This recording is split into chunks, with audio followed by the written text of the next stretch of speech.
tout à l'heure pour prier suite à ce que nous venons de lire, puisque moi je crois vraiment que c'est aussi la volonté de Dieu que nous puissions être un peuple. Vous savez que le peuple de Dieu est appelé l'armée terrestre. Nous avons un côté, nous l'avons chanté, mais nous avons un côté militaire où nous sommes appelés à conquérir. Et d'ailleurs, ce n'est pas pour rien qu'on parle de la foi conquérante.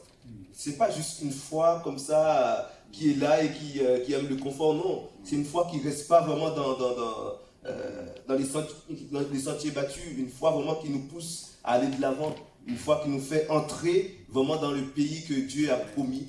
Et nous croyons vraiment que Dieu veut nous donner vraiment des grandes choses. Alléluia. Amen. Mais ce qui est formidable avec ce passage, c'est que il nous encourage à ne pas rester sur nos échecs, à ne pas nous apitoyer sur notre sort, sur notre situation, parce que bien souvent on est là et quelquefois on a les yeux tournés à l'image du peuple d'Aï. Lorsqu'ils ont été pris en étau, ils se sont retournés et ils ont vu leur ville en feu. Et là tout de suite, c'était aussi une faille pour l'armée de Dieu, puisqu'ils ont profité aussi de cette faiblesse pour encore les abattre. Mais Dieu veut vraiment que son Église aille de l'avant, n'est pas s'arrêter. Vous savez, nous avons certainement connu des échecs dans le passé. Certainement devant nous, nous connaîtrons encore des échecs.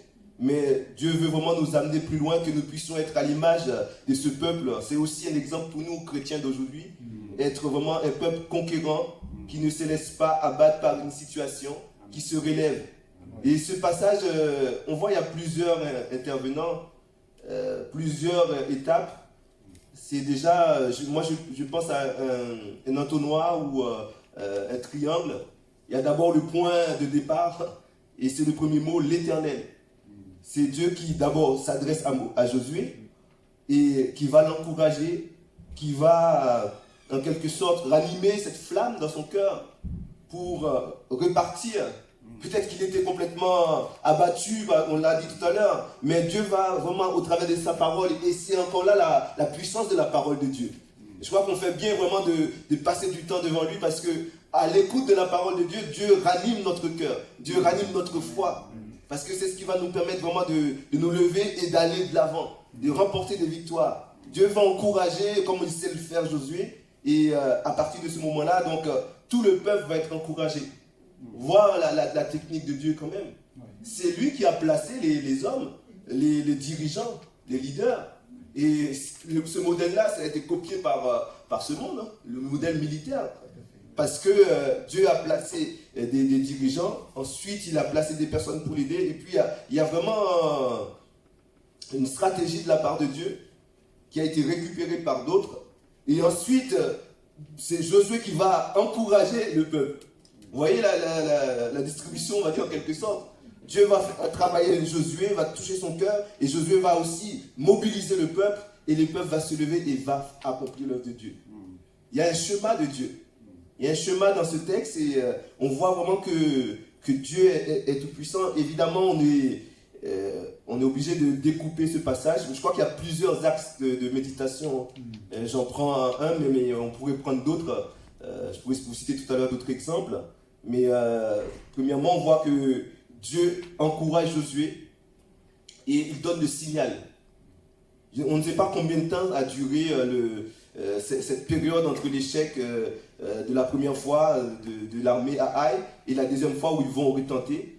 Dans ce texte, il y a beaucoup de choses qui sont un peu obscures, on ne va pas tout détailler, mais on comprend qu'il y a vraiment une intervention divine qui va susciter chez Josué vraiment cet engouement pour l'œuvre et qui va permettre au peuple de reprendre courage et d'aller. On voit dans cette première partie que Josué est un homme, finalement, malgré cette situation, malgré l'échec, c'est quand même un homme qui reste proche de Dieu. C'est un homme qui a suivi les conseils de Dieu quand on regarde le chapitre 1er, où il va lui dire au verset 8 que ce livre de la loi ne s'éloigne point de ta bouche. Et on peut soupçonner Josué qu'il médite. Même dans ces moments, il a pu méditer. Et d'ailleurs, je crois que ce qui l'a poussé vraiment à chercher encore plus la présence de Dieu, c'est l'échec.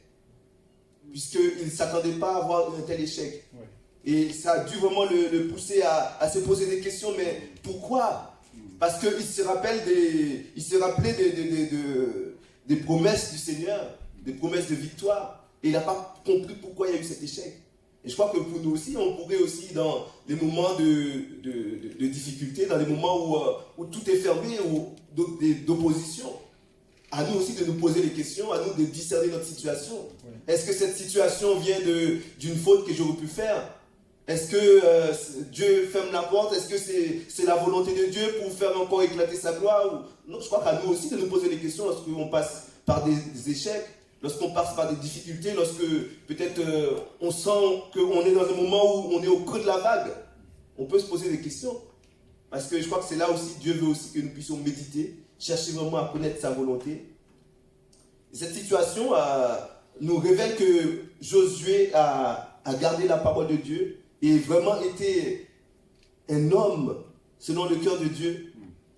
Il a su vraiment cultiver cette proximité avec lui. On a entendu le frère David qui parlait de communication. Parce qu'on dit communication, c'est-à-dire qu'il entendait la voix de Dieu et il parlait aussi avec Dieu. Et c'est là l'image de la prière, l'image de la méditation. Parce que dans la méditation, on peut entendre la voix de Dieu. Parce qu'il y a plusieurs manières d'entendre la voix de Dieu. Il ne faut pas s'arrêter à une seule manière. Quelquefois, certaines personnes pensent qu'il faut entendre audiblement. Et je crois que ce n'est pas la meilleure façon que Dieu utilise. Il a tellement de panels de façons d'agir que je crois qu'à nous aussi d'être sensibles à sa voix. Parce que Dieu peut nous surprendre quelquefois. On voit que Josué est un fin stratège. On a parlé tout à l'heure de ruse. Pour moi, enfin, je pense que c'est le pasteur est intervenu tout à l'heure, mais je pense que ce n'est pas les mêmes ruses que le diable. Là, j'allais dire plutôt c'est du génie militaire. Parce que il va préserver l'armée qui est déjà fatiguée. Il connaît son peuple qui est déjà fatigué, abattu. Et cette stratégie va leur permettre vraiment de prendre par surprise l'ennemi. Mais on voit que derrière tout ça, il y a une préparation. Et là, on voit que Dieu n'a pas donné tous les détails à Josué. Mais on voit qu'il avait vraiment des dispositions. Il a des dons, on va dire, des armes militaires. On le voit même avant, ce passage-là, lorsqu'il était espion. Mais il a su vraiment cibler sa cible. Et d'ailleurs, peut-être qu'ils se sont précipités la première fois. Mais cet échec leur a permis vraiment de prendre du recul et de réfléchir à cette situation. Ça doit nous parler en même temps. Quelquefois, on fait toujours les mêmes erreurs.